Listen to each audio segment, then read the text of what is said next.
Hello, ladies and gents, and welcome back to the Left and Right podcast. I want to thank you first for tuning in to this week's episode. This week, I had the honor of interviewing a good friend of mine who I've known for a couple of years, and I met through an organization that we will be talking about this episode. The organization is OSGA, also known as the Oklahoma Student Government Association. She's also a speech-language pathology graduate student at the OU Health Sciences Center. With that being said, everybody, let's welcome in Miss Savannah Alldredge. Alrighty, y'all, looks like Savannah has got here. So, Savannah, how have you been? I've been good. I've been very busy with school and OSGA, of course, but everything's going super well. Just a busy time of the year. Yeah, it always seems like that. Well, I don't want to take too much time from you, but I do want to say thank you for coming on to the Left and Right podcast. So, thank you for Yeah, of taking the time. course. Alrighty, well, I guess we'll start right away. You mentioned OSGA and that keeping you busy. Could you explain to the audience what OSGA is, what you guys do? Obviously, I know, but could you explain in depth what you guys do? Yes, absolutely. So OSGA is the Oklahoma Student Government Association. So essentially, it's comprised of all student government associations across the state. So any institution of higher education in Oklahoma, if they have a student government association, they can participate in OSGA. So it's completely student ran. And one Mm-hmm. of our main goals is to advocate for higher education. Um, and we do that through events called congresses. They're bi-yearly. And so at these congresses, we invite, like I said, everyone from across the state of Oklahoma that's involved in their student government association. And we do kind of like a mock Congress type thing. And so everyone comes together, we share ideas about how we want to improve higher education or concerns we have at their certain institutions. And they're able to write legislation about these issues with suggestions they have on how to improve that issue or concern. And the whole body that's there gets to vote on it.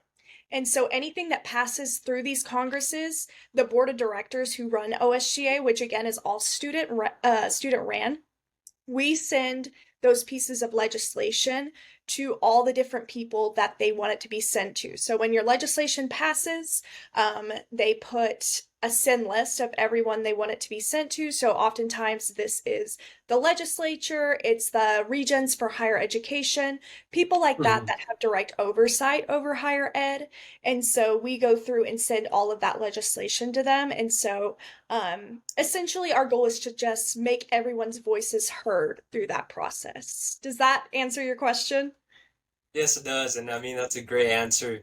I mean, I was involved with OSGA for a year and a half, I believe. I know you've been Mhm. involved with OSGA for a couple of years now, and you've done some great work. Thank you.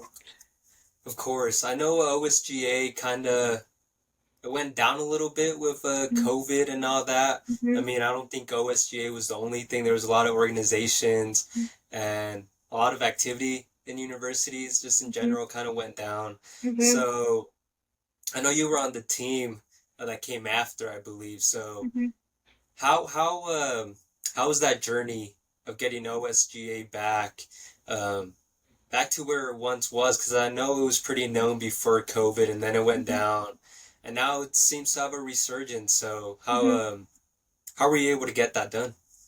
Yeah, so when I first started in OSGA, it was around 2022.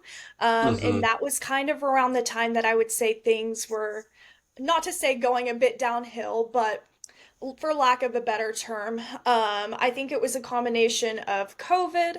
Um, Mm-hmm. and another thing with OSGA is because it's student ran, there's a lot of turnover in Mm-hmm. leadership. So there was definitely some unprofessional things going on, just to be completely transparent.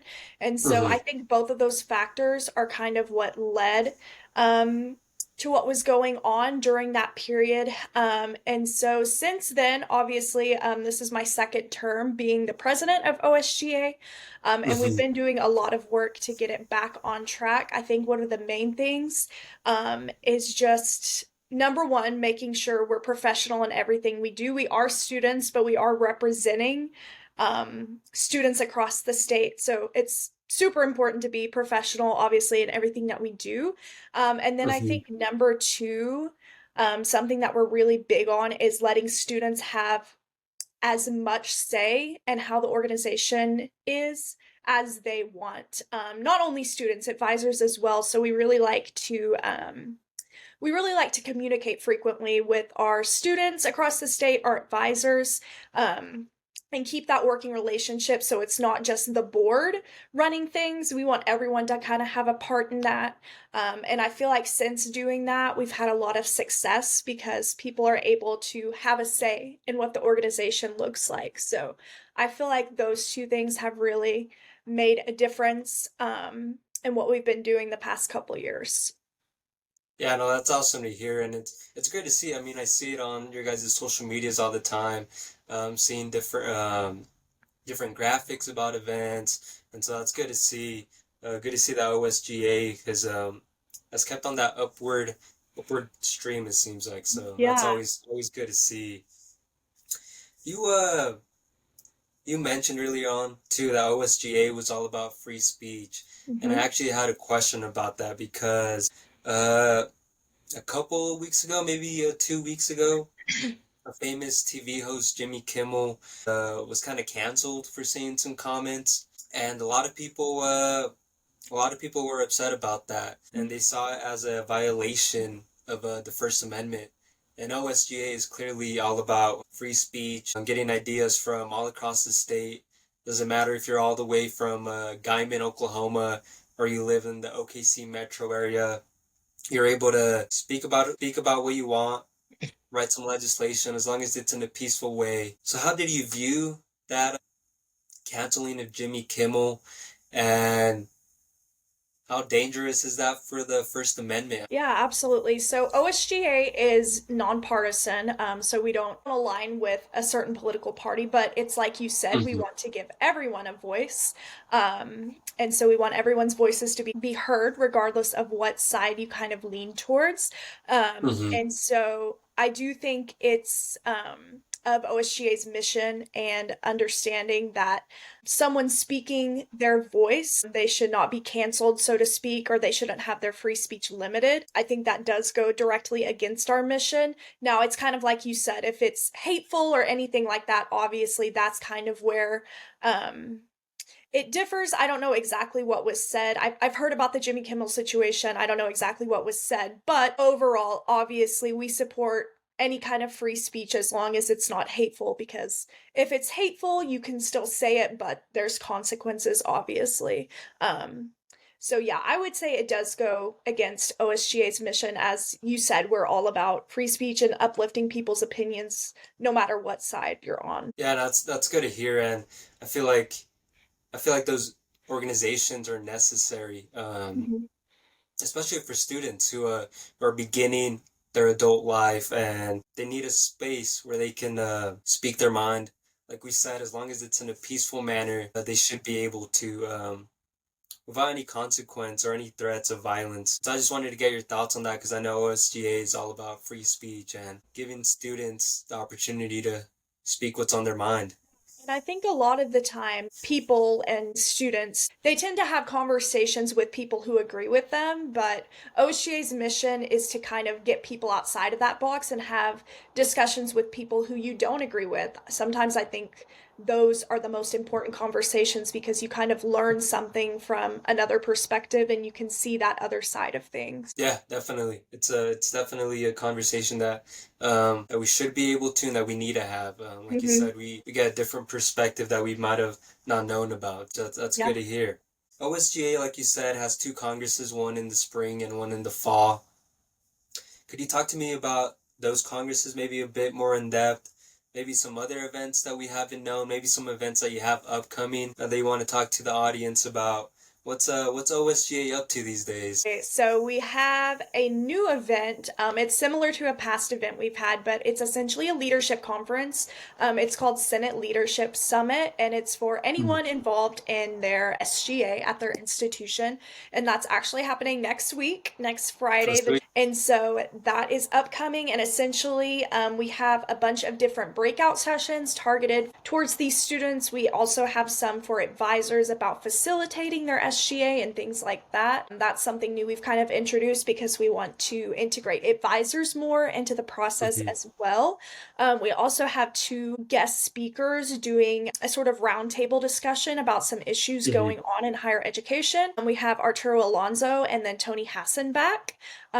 They will both be there, and we're going to open up the floor for students to ask them questions about a couple different issues that are going on related to higher education. And once again, we have two people on opposing political sides because we want people to have both perspectives. So that's something upcoming. And then we also do have Fall Congress coming up as well. That's November 14th through the 16th at Rose State College. And so we're obviously super excited for that. We're excited to hear some legislative ideas that people have, what's kind of been going on at their institutions. And it's always super exciting to see the ideas that people come up with because there's always something different. Of course, there's always recurring themes of issues and concerns in higher education. But for example, like AI is sort of a new thing, not new, but it's becoming more prominent, especially in education, I would say. And so there's been a lot of new legislative ideas about that. So I look forward to seeing I'm looking forward to seeing what people have to say about that and what ideas they have. But those are our two events coming up. We're super excited for them, but also we're just, day to day trying to reach out to students and better their institutions and higher education as a whole. Yeah, no, that's cool to hear. And like you said, it's student driven. You have your coursework, and then you have a OSGA State organization. So it's good to see the work that you guys are doing, the time that you guys are putting in. It's good to see. There's a lot of legislation that comes in these congresses. Off the top of your head, do you have any favorite pieces of legislation that you might have heard over the past couple of years? Yeah, I've always really liked, there's been a recurring one that's kind of a recurring theme throughout, and it's been to have nurses on all higher education campuses, which I think is a great idea. You just never know when something's going to happen on campus, and so I think that's always a great idea. Speaking of AI, there's been some ones about professors using AI to grade papers and things like that. And so I thought that was a really interesting concept because I had never heard of that happening. So I thought that was really interesting to hear about and hear people's different perspectives on that. What else? There's so many, as you know, everyone has great ideas. A lot of them are about institution-specific issues, which is also kind of nice to see because you can kind of see how other institutions have different issues. Obviously, my undergraduate institution was a really small institution, around 900 students. And so seeing institutions like OU, who have become more active with us in the past couple years, seeing the issues they might have on their campus too, that's interesting. So it's interesting to see how our small campuses and our big campuses have similar issues, but also different issues. So yeah, there's so much good legislation that comes out of it. And it's just kind of cool to see everyone's perspectives. Yeah, no, there's always something new. Um, and then something always interesting too, like you said, AI, something that's becoming more prominent. So it's definitely cool seeing legislation that addresses some of those issues that come along with AI and that sort of stuff. So It's really interesting. I'd say at our last Congress, we probably had 6 to 8 pieces just over AI alone. So it's interesting to see how issues kind of differ from year to year. Because a couple years ago, we didn't have anything about AI when I first started. So it's interesting to see how things change. yeah, it's as people say, times change. So Hmm. we don't know what the next Congress will bring along, but that's good to hear. Yeah, we'll see soon. Right, Sav, I know um, OSGA works with the students a lot. You mentioned some mock-up congresses, and that's really good stuff. I think for me, it really gave me the opportunity to see how the political world works. It gave me the experience to see how you work on legislation, how that goes to where you speak about it, and then that goes to legislators. It was really helpful for me, and I think it's really helpful for other students as well. So, with that said, in your eyes, how does OSGA prepare the youth for real world politics? Yeah, I think on many levels, OSGA prepares you for not only politics, but just being a leader in any career field you choose to go into. So, kind of going back to what we said earlier, I think it's really important to learn how to talk to people you disagree with. Like I Mhm. said, a lot of people tend to just talk to people in their circle that usually hold the same beliefs and come from the same background as them. So it's super important to facilitate those conversations and be involved in those conversations with people you disagree with. Mhm. Um, and on another level, I think OSGA is just a great way to gain leadership skills, to gain the skills to connect with other people across the state. There's a lot of benefit to it. I know for myself specifically, a couple years ago, you could not ask me to speak in front of a crowd and do something like that, but here I am years later and I do it all the time, and I know that's the case for a lot of people. And so I think those skills of just being able to present in front of a crowd, speak to other people that maybe come from different backgrounds, like you said, for politics specifically, being able to see kind of how that world works, being comfortable with writing your feelings and beliefs into legislation. Mhm. It's all groundwork for not only politics, but just any career or any walk of life you go into. Yeah, no, that's awesome, and I think you really summed it up. That OSJ doesn't only help you prepare for politics, but it helps you prepare for any career that you're going for. It helps you become a better leader as Yeah, well.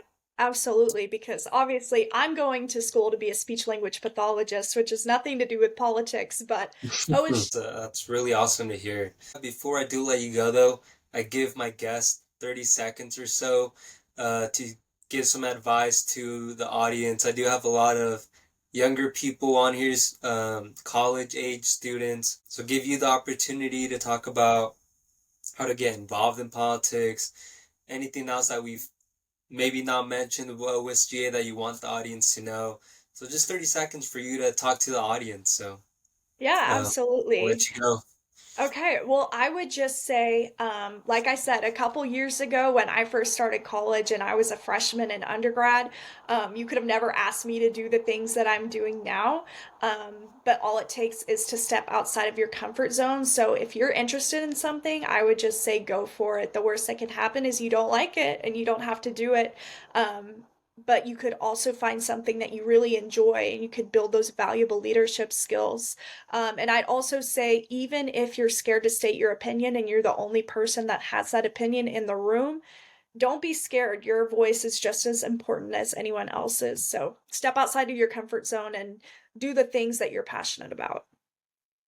No, that's really great advice, Sav, especially for just for anyone. I Yeah. feel like that could apply to anyone. So I really appreciate you saying that. Once again, I want to say thank you for taking the time Yeah. to be on here. So Yeah, of course. alrighty, Sav. Well, I will talk to you later then. Okay. Thank you so much. Alrighty, thank you. Bye.